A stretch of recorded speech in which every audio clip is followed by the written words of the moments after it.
하는 일에 힘써 주시면 감사하겠습니다. 나머지는 주보를 참고하시기 바랍니다. 오늘 우리에게 주시는 하나님의 말씀 받도록 하겠습니다.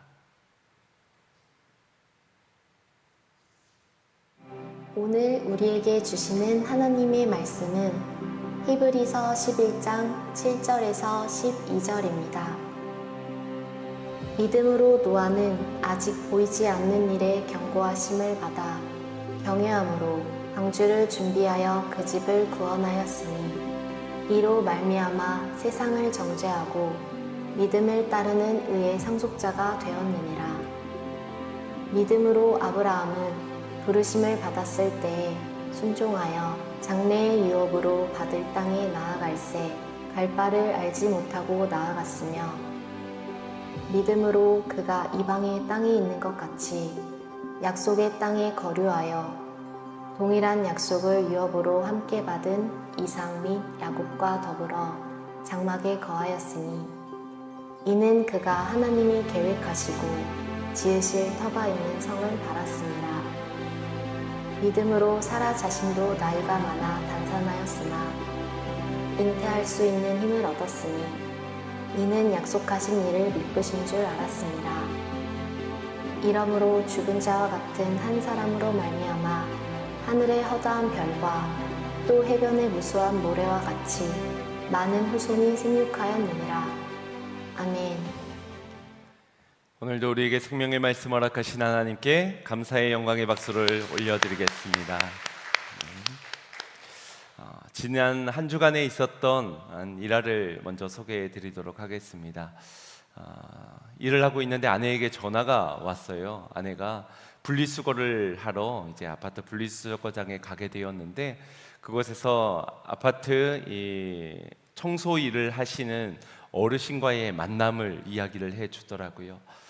이 어르신은 그곳에서 만나면 늘 반갑게 인사를 해주시고 또 뭐 도와줄 일이 없나, 음식 카드를 안 가져왔으면은 음식물 쓰레기 카드도 대신해 주시고 또 분리수거도 같이 도와주는 그런 일을 하시는 분이셨습니다. 그날도 어김없이 반갑게 인사를 해주시면서 아내의 분리수거를 도와주려고 하는 거예요. 그래서 아내가 아닙니다. 제가 할게요. 감사합니다. 라고 인사를 건넸더니 이분이 하시는 말씀이 웃으시면서 아니에요. 제가 더 감사해요. 라고 하시더랍니다.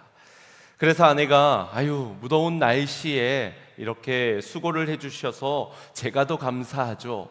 하며 뭔가 감사 배틀이 붙어서 제가 더 감사해요. 아니에요. 제가 더 감사해요. 이렇게 감사의 훈훈한 이야기들이 오가는 가운데 이 뜻밖에도 이 어르신께서 이런 말씀을 하셨습니다. 요즘 직장 구하기도 어려운데 이렇게 일할 수 있어서 얼마나 감사한지 몰라요 라고 말씀하시더랍니다.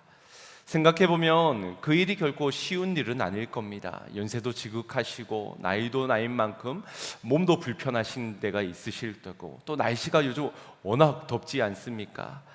아파트 곳곳을 청소하고 정리하는 일은 꽤나 힘든 일일 것이라고 생각되어집니다. 그런데도 그분의 얼굴에는 어떤 인상이나 짜증보다 미소가, 그리고 그 입술에는 불평보다 감사의 말이 흘러나오고 있었습니다.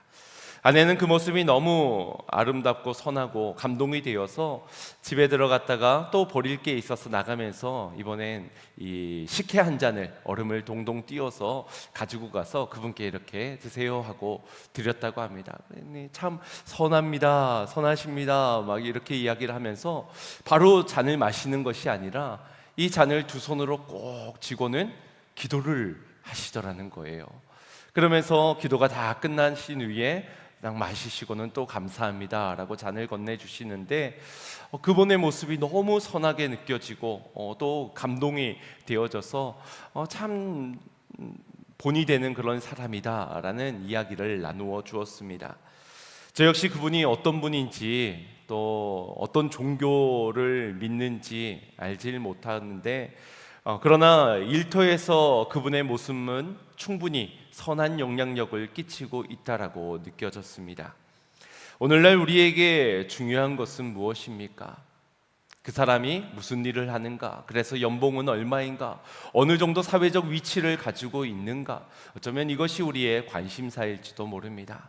그런 것들로 인하여서 사람의 인생을 평가하기도 하지요. 그러나 하나님께서는 우리가 무엇이 되느냐보다 어떻게 사느냐를 더 주목해 보십니다. 하나님은 우리가 의사인지 청소부인지 혹은 목사인지 이런 직업의 종류에는 큰 관심이 없으십니다. 어떤 자리에서든 그곳에서 하나님 앞에 얼마나 정직하고 또 성결하게 살아가는지를 주목해 보십니다. 여러분은 어떻습니까? 혹시 성공의 자리를 추구하며 살아가고 있습니까? 아니면은 주어진 자리에서 맡겨진 일을 하면서 하나님의 영광을 위하여 믿음으로 살아가기를 추구하고 계십니까? 어느 장로님께서 이런 고백을 하시더라고요. 제 본업은 성도이고 부업은 사업가입니다. 부업이 성도고 본업이 사업가가 아니라 내 본업은 성도입니다. 성도가 먼저라는 것입니다. 이것이 얼마나 귀한 고백입니까? 이것이 바로 우리 그리스도인들의 정체성이라 할 수 있습니다. 목사 이전의 성도이고 사장 이전의 성도입니다. 성도로서 마땅히 믿음을 따라 살아가는 삶을 추구해야 하지 않겠습니까? 믿음은 꼭 거창한 일을 이루어야만 드러나는 것이 아닙니다. 힘든 일을 하면서도 웃을 수 있는 것, 작은 음료 한 잔 받아들고 먼저 하나님께 감사의 기도를 드릴 수 있는 것, 평범한 일상에서도 하나님을 의식하고 그분을 예배하듯 그분의 영광을 위해 살아가는 그것이 곧 믿음이요 신앙생활인 줄로 믿습니다. 지난주 예배를 마치고 한 성도님께서 또 이런 이야기를 나누어 주셨습니다. 설교 말씀을 들으면서 마음속에 한 가지 질문을 던져보게 되었습니다. 하나님, 나의 예배는 어떠한가요? 나는 하나님을 기쁘시게 하기 위한 예배를 드리나요? 아니면 나의 만족을 위한 예배를 드렸던가요? 형식적인 예배이지는 않았나요? 이런 질문을 드리는데, 이 질문을 한다는 것 자체가 하나님께 기쁨으로 예배 드리고 있지 못하구나 라는 생각이 번뜩 들었다고 합니다. 오늘도 그저 예배했다는 것이 중요하고 삶으로 이어지는 동행이 되어지질 못했구나, 이런 마음이 들자 마음이 아파오게 되었다고 합니다.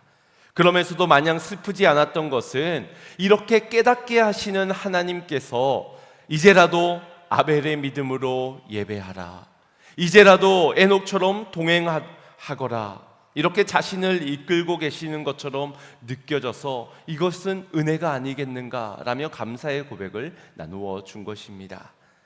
여러분, 이것이 말씀이 우리의 가운데 역사하는 모습이 아니겠습니까? 말씀 속에서 찔림을 얻는다는 것은 하나님께서 우리를 버리셨다라는 증거가 아니라 오히려 우리를 여전히 사랑하고 계시다는 증거가 될 수 있는 것입니다. 오늘 하나님의 말씀 앞에 믿음의 선조들의 믿음을 보면서 우리의 믿음을 점검할 때 그 믿음에 비하여 형편없는 믿음, 그래서 찔림이 되어진다 하여도 그것이 은혜인 줄 알고 그들의 믿음을 사모하고 그들과 믿음과 같이 성장할 수 있는 저와 여러분이 되기를 주님의 이름으로 축원드립니다. 누가복음 22장을 보면 예수님께서 베드로가 당신을 부인하며 떠날 것을 아시면서도 이렇게 말씀하셨습니다. 그러나 내가 너를 위하여 내 믿음이 떨어지지 않기를 기도하였노니. 베드로는 곧 넘어질 것이고 예수님을 모른다 부인하며 떠날 것인데 주님은 그런 그를 위해 기도를 하셨습니다. 어떻게 그럴 수가 있을까요? 베드로가 넘어지지 않게 기도하신 것이 아니라 넘어지는 순간에도 믿음을 잃지 않게 해주세요. 하나님, 저 베드로가 믿음을 잃지 않게 해주세요. 기도를 드렸던 것입니다. 여기 기도하다에 해당되어지는 헬라어는 데오마이라는 말인데 간절히 애원하다, 애절하게 간구하다라는 뜻입니다. 베드로의 실패를 아셨습니다. 그가 나를 배신할 것을 아셨습니다. 그러나 포기할 수 없는 사랑이기에 그를 위하여서 간절하고 애절하게도 기도를 드리셨던 것입니다. 여러분, 우리가 힘이 있고 잘나서 우리가 여지껏 믿음 생활을 하고 있는 것이 아닙니다. 하나님께서 우리를 붙드시고 예수 그리스도의 중보의 기도가 있었기 때문에 우리가 이 믿음을 가지고 지금도 하나님 앞에 나올 수 있게 된 것입니다. 사랑하는 성도 여러분, 그러니 우리의 믿음이 흔들리는 순간에도 주님은 우리를 결코 버리지 않는다는 사실을 믿으시기를 바랍니다. 우리가 하나님과 동행이 가능한 이유 역시 우리의 의지로, 우리의 결단으로, 우리의 노력으로 되어지는 것이 아니라 우리를 붙드시어 이끄시는 그리스도의 강권적인 사랑, 이 데오마이의 은혜가 있었기 때문입니다. 바라기는 이 데오마이의 은혜로 인하여서 다시 한 번 더 우리의 예배가 회복되어지고 삶의 주님과 늘 동행되어지는 놀라운 축복의 역사가 일어나기를 주님의 이름으로 축원드립니다. 지난 시간까지 우리는 아벨의 믿음과 에녹의 믿음을 살펴보았고, 오늘 그 세 번째 시간으로 노아와 아브라함 그리고 사라의 믿음을 함께 살펴보고자 합니다. 먼저 첫 번째, 노아를 통하여서 우리에게 보여주는 믿음은 보이지 않아도 준비하는 믿음입니다. 우리 7절 말씀을 합독해 보겠습니다. 시작. 믿음으로 노아는 아직 보이지 않는 일에 경고하심을 받아 경외함으로 방주를 준비하여 그 집을 구원하였으니 이로 말미암아 세상을 정죄하고 믿음을 따르는 의의 상속자가 되었느니라. 아멘. 노아의 믿음을 히브리스 기자가 정의를 내리면서 가장 먼저 강조하고 언급하고 있는 것은 아직 보이지 않는 일입니다. 믿음은 보이지 않는 것들의 증거라고 하였는데, 노아는 아직 보이지 않는 일에 대한 경고를 듣고선 방주를 준비하게 된 것입니다. 그것도 무려 120년 동안이나 말입니다. 어떻게 120년 후에 일어날 일에 대한 경고를 듣고선 그 즉시 그리고 지속적으로 이 방주를 짓는 일을 이어올 수 있었던 것일까요? 창세기 6장으로 가보면 노아의 시대는 심각하게 타락한 시대였습니다. 사람들의 죄악이 세상에 관영하였고 사람들의 생각하는 것이 항상 악하더라 라고 말할 정도였습니다. 하나님은 그 세상을 심판하기로 결정하셨고 노아에게 방주를 만들라 하셨습니다.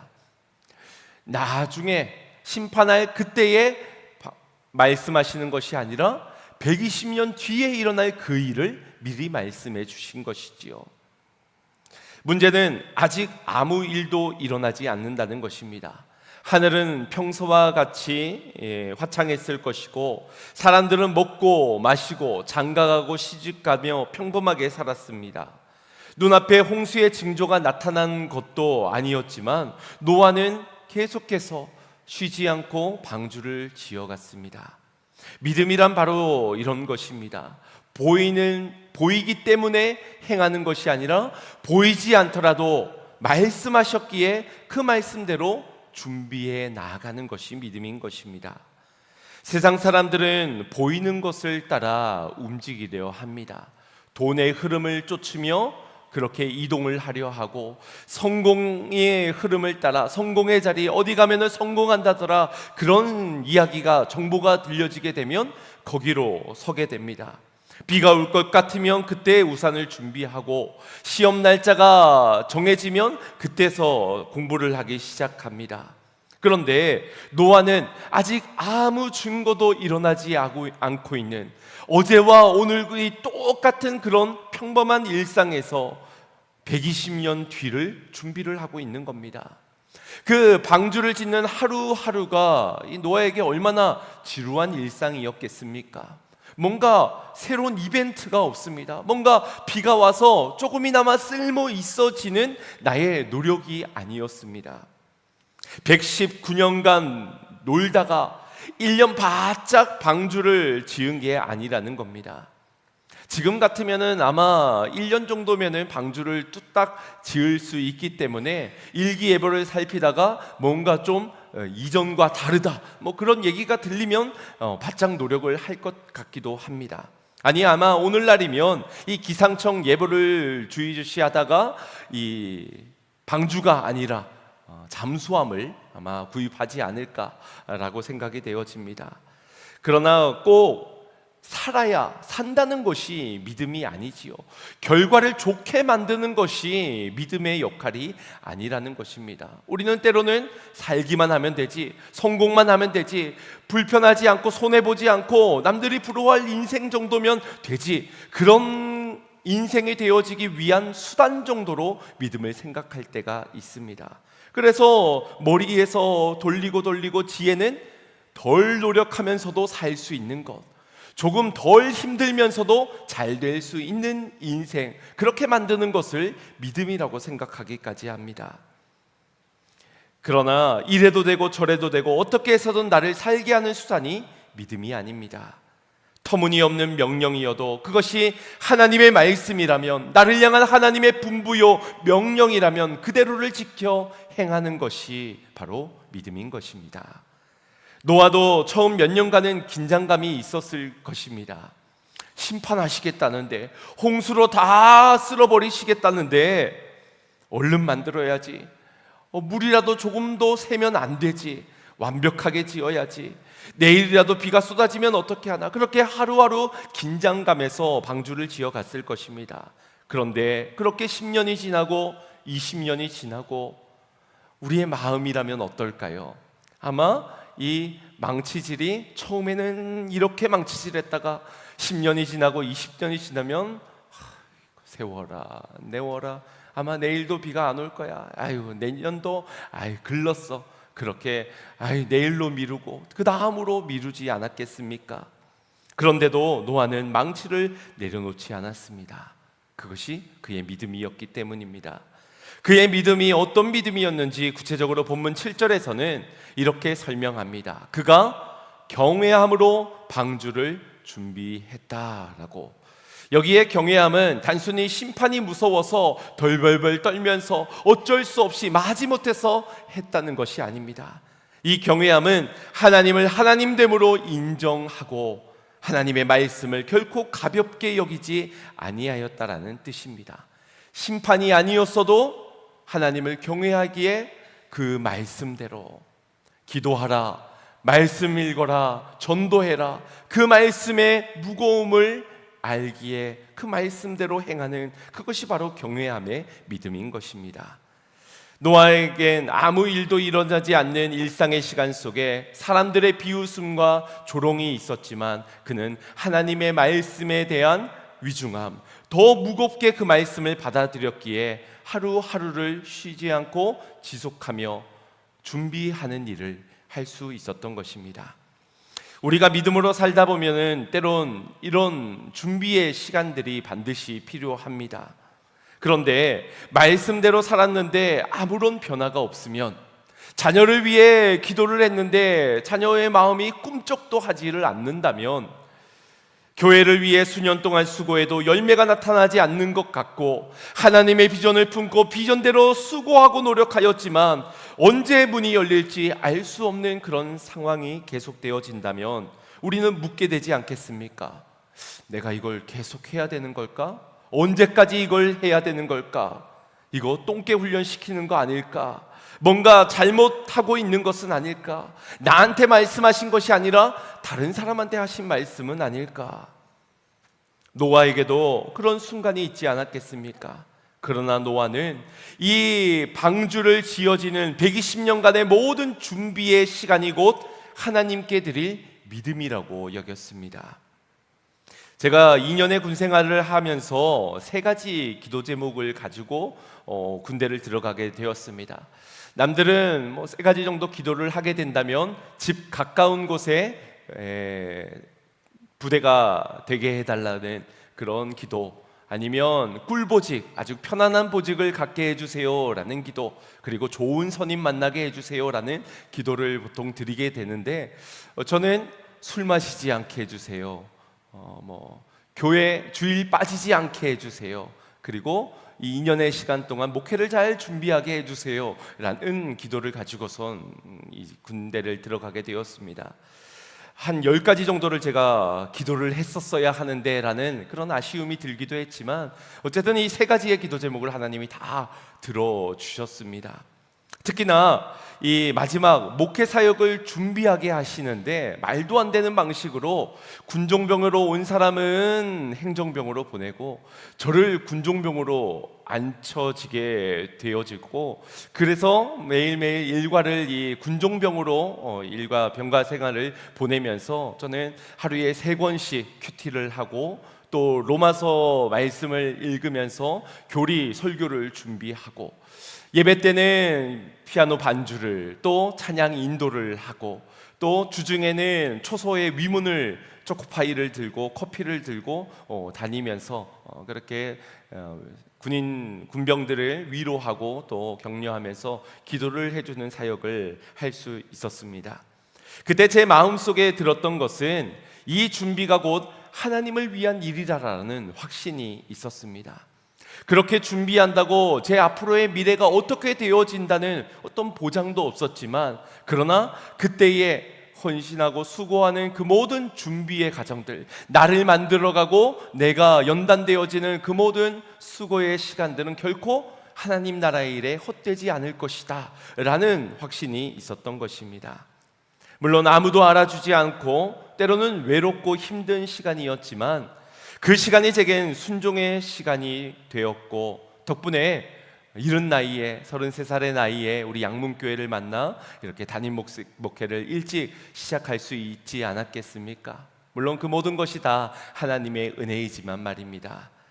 어떤 분은 내 처지에서 내가 뭔가를 한다는 것이 가당키나 하냐라는 말을 합니다. 나 같은 처지에, 나 같은 지금 상황에서 무언가를 준비하는 일은 낭비요 허비다, 쓸데없는 짓이다 라고 말을 하기도 합니다. 그러나 하나님 나라를 위하여서 준비하는 것은 결코 헛되지 않습니다. 그 준비가 하나님께 드릴 믿음의 순종이요 하나님 나라에 귀하게 쓰임받을 밑거름이 토양이 될 것이기 때문입니다. 기도하는 시간을 소홀히 하지 마십시오. 말씀을 배우고 훈련받는 시간을 게을리하지 마십시오. 아무도 알아주지 않는 자리에서 묵묵히 충성하고 성실하게 일하는 그 시간은 결코 우리를 배신하지 않을 것입니다. 노아는 첫날 나무를 베었던 날도, 그리고 다음날 베었던 나무를 옮겨오는 날도, 사람들이 찾아와 그를 조롱하고 비웃어 마음이 낙심되어지는 날도, 몸이 피곤하고 힘들 때도 어김없이 그는 방주를 짓는 일에 열심을 냈습니다. 어김없이 망치질을 했던 그 하나의 준비가 하나님을 기쁘시게 하는 믿음이었던 것입니다. 사랑하는 성도 여러분, 지금 하나님께서 여러분의 인생 가운데서 무엇을 준비하라고 하십니까? 공부입니까? 자격증을 따라 하십니까? 아니면은 집안의 살림을 하며 육아를 하라고 하십니까? 아니면 공부, 아니면 직장에서 열심히 직장 생활을 하라 하십니까? 하루의 일과를 큐티로 시작하라고 하십니까? 또 무릎 꿇고 기도하라고 하십니까? 어떤 영혼의 마음을 품게 하십니까? 또 낮은 모습으로 섬기게 하십니까?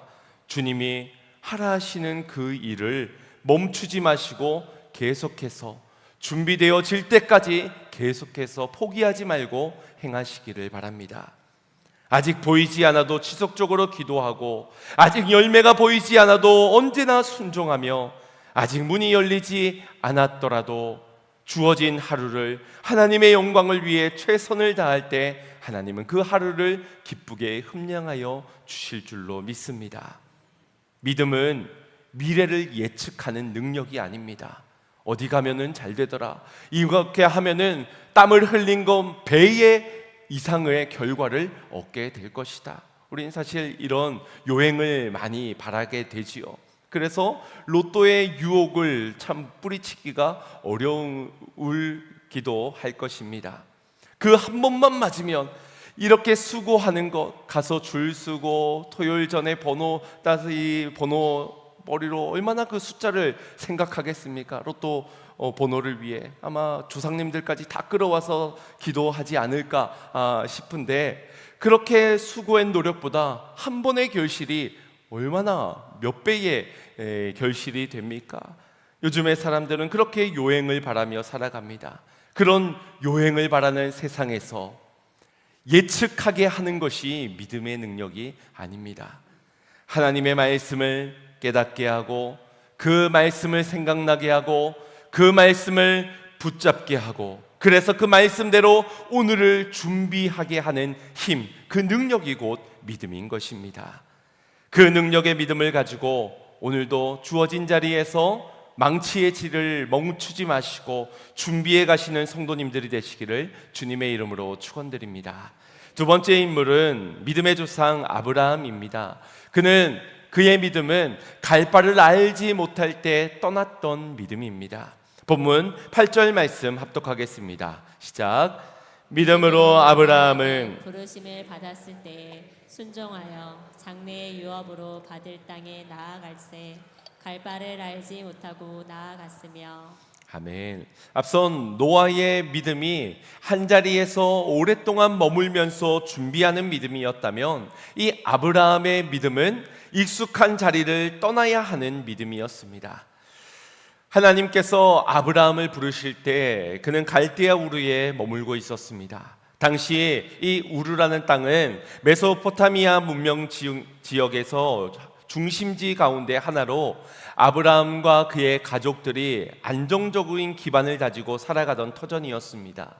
그런데 하나님께서 그 본토와 친척과 아비의 집을 떠나라 하시는 것입니다. 왜 떠나야 하는지 설명도 없습니다. 심지어 어디로 가야 하는지도 목적지도 일러주지를 않습니다. 이런 상황에서 그가 이동을 한다는 것은 단순히 주거지를 바꾸는 문제가 아니라 생존의 기반이자 영적인 안주지대를 떠나야 하는 매우 큰 인생에서 매우 중대한 지점이었습니다. 우리 같으면은 아마 묻지 않았겠습니까? 하나님 어디입니까? 동쪽입니까? 서쪽입니까? 어디로 얼마나 가야 하나요? 가면 집은 있습니까? 먹고 살 일은 있는 겁니까? 네? 말씀 좀 해주세요. 아마 이때부터는 이제 하나님의 말씀이 더 간절하게, 더 애절하게 듣고 싶어 사모되어질 것입니다. 그런데 하나님께서는 더 이상 말씀을 하지 않으십니다. 마치 노아에게는 아주 정교한 설교들을 주셨더라면 이 아브라함에게는 분명한 약속은 주셨지만 목적지도 없는 지도조차 주지 않고 가라 하시는 것입니다. 여기서 필요한 것은 더 말씀해 주세요. 주님, 내가 주의 종이 듣겠사오니 말씀해 주시옵소서. 그렇게 때를 쓰는 것이 아니라 말씀해 주신, 약속을 주신 인도자 하나님을 믿고 떠나는 것입니다. 떠나는 믿음, 떠나는 순종이 필요한 것입니다. 왜냐하면 우리의 믿는 대상은 아주 잘 나와진 계획표, 아주 분명한 지도가 아니라 말씀해 주신 하나님이시기 때문입니다. 아브라함의 믿음이 그리 완벽한 믿음은 아니었습니다. 그래서 가다가도 흔들렸고 때로는 실수를 했지요. 기근이 들자 애굽으로 내려갔고 거기서 자기 생명을 보존케 하고자 아내 사라를 누이라고 말하기도 하였습니다. 또한 하나님의 약속을 기다리지 못하고 여종 하갈에게로 들어가 이스마엘을 낳기도 하였습니다. 우리도 때로는 아브라함처럼 실수하고 넘어질 때가 있습니다. 완벽하기 때문에 우리를 부르셨다는 것은 착각입니다. 그런데 놀라운 사실 하나는 우리가 실패를 하더라도 하나님의 약속이 철회되거나 변경이 되어지지는 않는다라는 것입니다. 우리를 향해 큰 기대를 했는데 우리가 실망감을 안겨줬다고 에이 너밖에 못하는 줄 아느냐, 너 말고 다른 사람 불러야지, 그렇게 하지 않는다는 것입니다. 우리가 붙들어야 하는 진리가 바로 이것입니다. 길을 걷다 보면 종종 내가 어디쯤 와 있는지를 몰라 방황을 하게 되지요. 또 앞으로 무엇이 기다리고 있을지, 어디로 갈지를 몰라 방황하게 되기도 합니다. 그러나 그렇게 흔들릴 수 있는 상황 속에 우리가 붙들어야 하는 것은 상황과 환경 속에서 분명한 정보가 아니라 진리의 줄, 변함이 없는 주님의 약속을 굳게 붙잡는 믿음이 있어야 할 것입니다. 나를 부르신 하나님은 신실하시다. 나는 넘어져도 주님은 실수하지 아니하신다. 하나님의 약속은 영원하기에 그 영원한 약속을 이루시는 분도 신실하신 하나님이시다. 이 진리의 줄을 굳게 붙잡고 순종의 한 걸음을 내딛는 그런 삶이 되어야 할 줄로 믿습니다. 물론 보이지 않는 미래를 준비하고 미지의 땅을 향하여서 떠나는 한 걸음을 내딛는 것은 매우 어렵고 힘든 일입니다. 그러나 다 몰라도 됩니다. 하나님 한 분만 알면 우리는 한 걸음을 내디딜 수 있고 끝까지 주님과 동행할 수 있는 것입니다. 하나님이 나를 어디에 쓰실지 다 알 수 없더라도 부르심의 소망 가운데 믿음의 첫발을 내딛고 한 걸음 한 걸음을 내디딜 수 있는 믿음의 사람들이 되시기를 축복합니다. 한 걸음을 내밀 때 또 한 걸음을 내디딜 수 있는 힘을 주실 것이고요, 또 한 걸음을 내딜 때 어디로 이끌실지 세밀하게 인도해 주실 우리 하나님을 믿으시고 끝까지 순종의 한 걸음을 내딛어 나아가는 저와 여러분 되시기를 주님의 이름으로 축원드립니다. 마지막 세 번째 인물은 사라입니다. 사라의 믿음은 약속하신 하나님을 신뢰하며 기다리는 믿음이었습니다. 이 사라이의 기다림은 순종의 시간이었습니다. 망치를 두들겼던 노아나 순종의 걸음을 걸었던 아브라함과 달리 이 사라는 그저 하나님의 때를 기다리며 오늘도 내일도 계속해서 기다려야만 했습니다. 어쩌면 가장 힘든 것이 이 기다림이 아니겠는가 싶습니다. 노아는 그래도 뭔가를 하고 있지 않습니까? 눈앞에 조금 완성되어져 가는 방주를 볼 수 있지 않습니까? 아브라함도 가서 기근을 맞이했더라도 그래도 또 발걸음을 옮기고 뭔가 자신이 할 수 있는 뭔가가 있지 않습니까? 그런데 사라의 기다림은 그렇지 않습니다. 65세에 아들을 주시겠다는 말씀을 듣고 길을 나섰지만 10년이 지나도록 아무 소식이 없었습니다. 사모하는 마음, 기대하는 마음이 이 노아나 아브라함에 비해서 더 컸던 사라입니다. 그러니 이 10년이라는 시간은 남들과 똑같은 10년은 분명 아니었을 것입니다. 때로는 이 기다림의 시간이 길어지면은 희망 고문이 되고 훨씬 더 지치게 되고 고통을 안겨주는 시간이 되기도 합니다. 창세기 18장에서 천사가 아브라함에게 내년 이맘때에 사라가 아들을 갖게 될 것이다 라고 말했을 때 사라는 속으로 비웃었습니다. 또 그 얘기, 10년 전에 들었던 그 얘기 또 하시네. 아유, 지금은 나도 늙었고 아브라함도 늙었고 더 이상은 아이를 낳을 가능성이 전혀 없다고 그녀는 웃었던 것입니다. 그러나 오늘 히브리서의 사라의 마지막 모습을 어떻게 기록하고 있습니까? 11절 후반절에 보시면 약속하신 이를 미쁘신 줄 알았음이니라. 사라에게 이 믿음이 있게 된 것입니다. 약속하신 이를 이가 신실하신 하나님이심을 믿게 되었다는 것입니다. 물론 사라의 믿음도 완벽하지 않았습니다. 그래서 웃었던 것이고, 그래서 의심했던 것이고, 그래서 계산기를 두들겨가면서 이대로는 안 되겠다, 인간적인 방법과 수단을 동원하여서 아브라함에게 자신의 여종을 밀어넣었던 것이 바로 사라였습니다. 80세의 모세가 하나님의 부르심 앞에서 나는 입이 둔한 자입니다, 나는 못 갑니다, 나는 바로왕에게 갈 수가 없습니다, 그렇게 주저하고 거절했던 이유도 동일한 이유입니다. 바로 이 시선이 나의 무능함에 맞춰져 있기 때문입니다. 그러나 하나님은 사라가 자신의 한계를 바라보면서 포기했던 그의 믿음을 다시금 하나님을 향하여서 시선을 바꾸어 주시면서 믿음을 갖게 하셨습니다.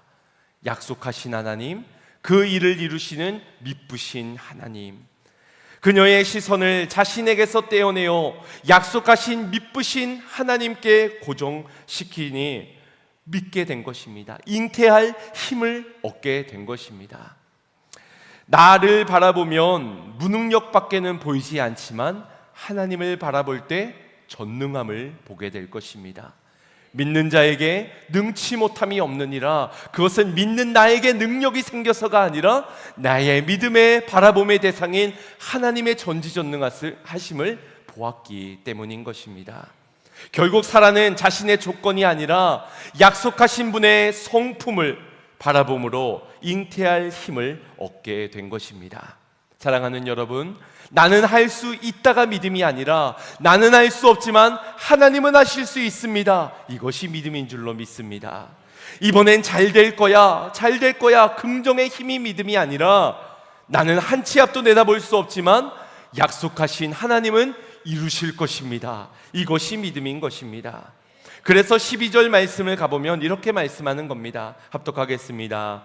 이러므로 죽는 자와 같은 한 사람으로 말미암아 하늘의 허다한 별과 또 해변의 무수한 모래와 같이 많은 후손이 생육하였느니라. 아멘.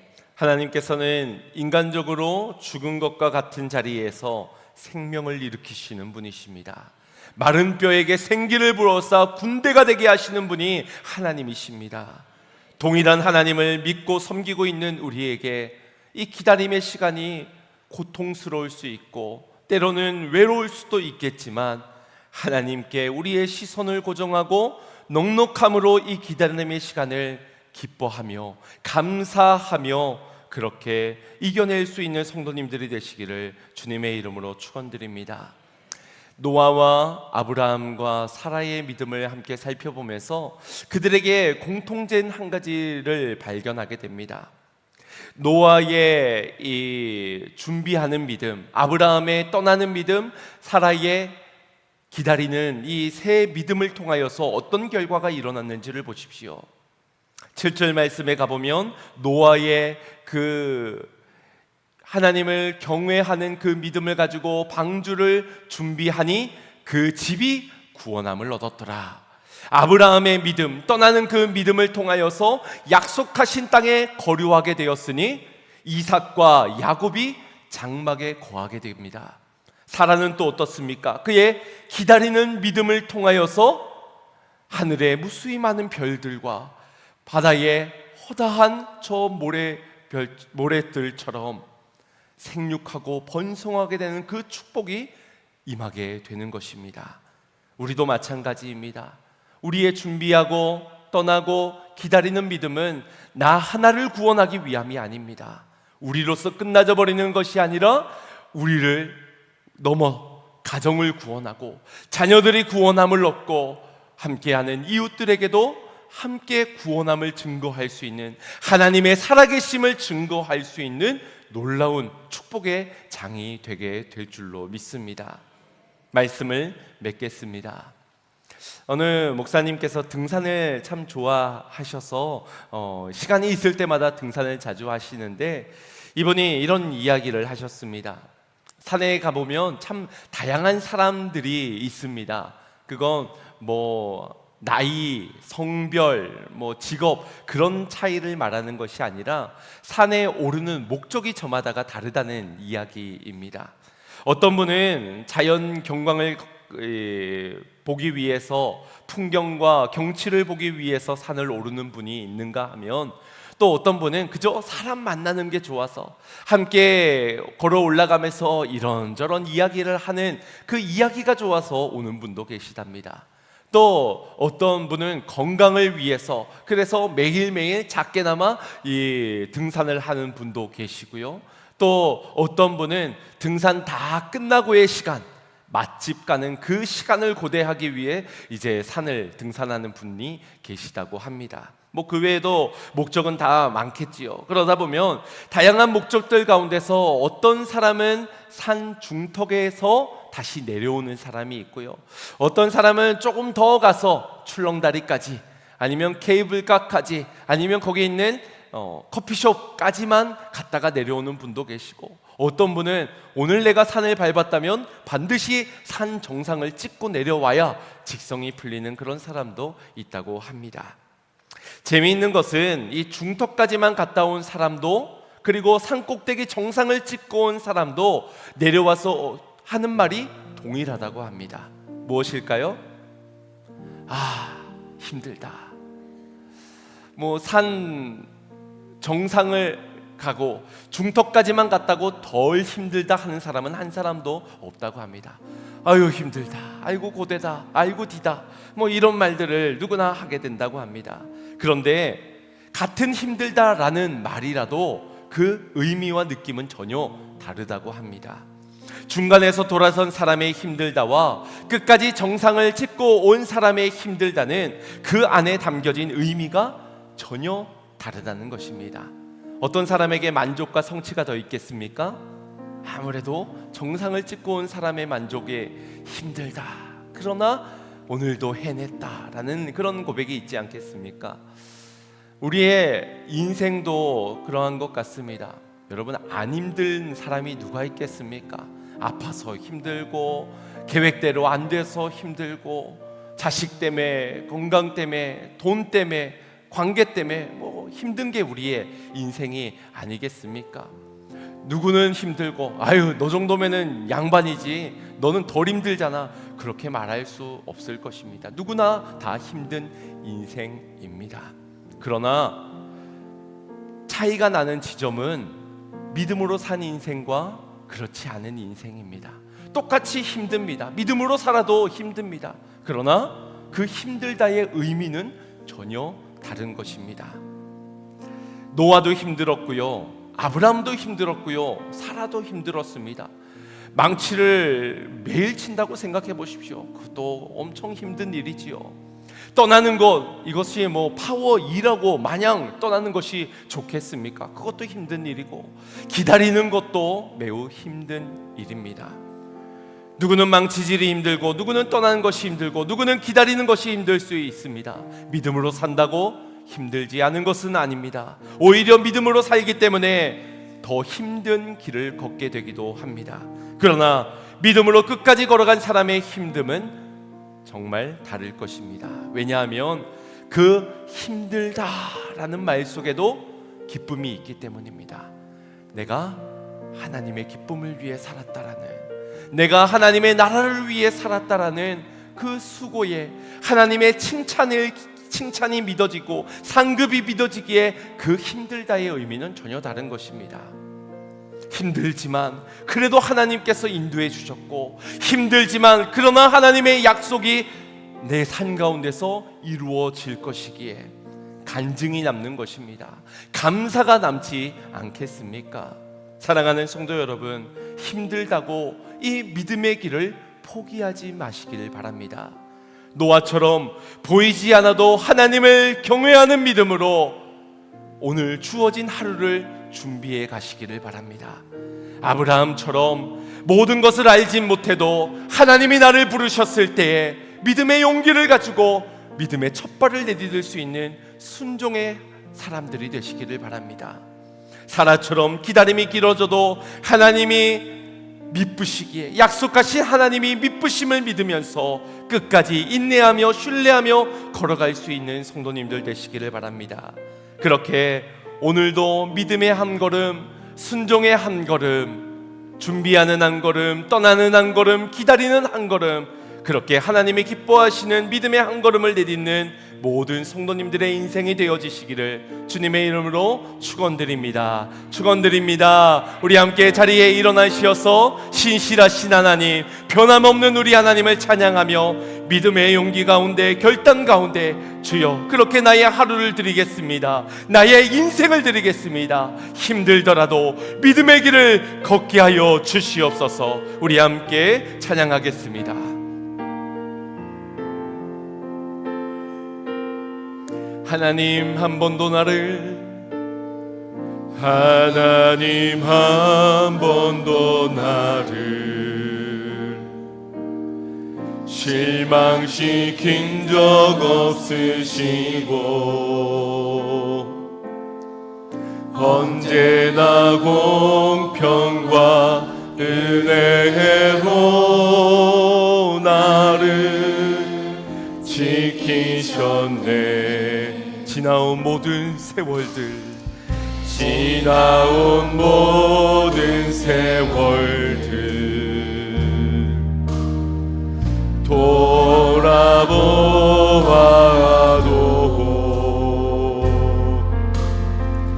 그 어느 것 하나 주의 손길 주신 것 전혀 없네. 고백합니다. 오 신실하신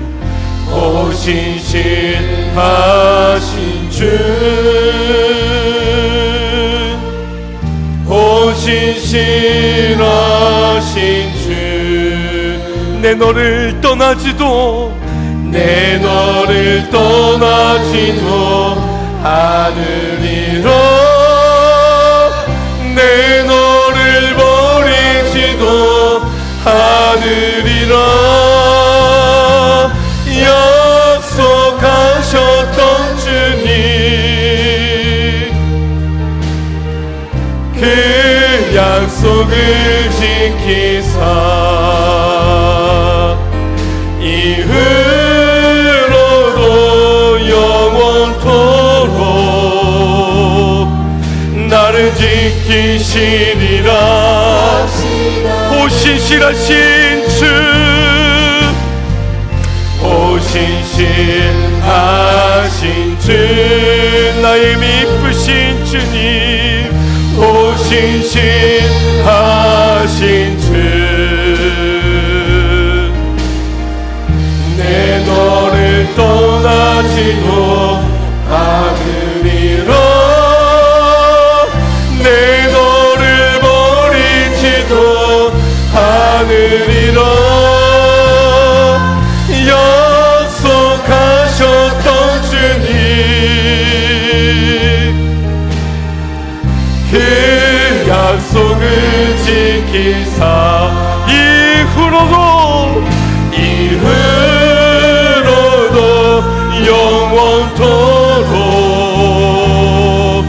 나를 지키시리라. 확신하 이후로도 영원토록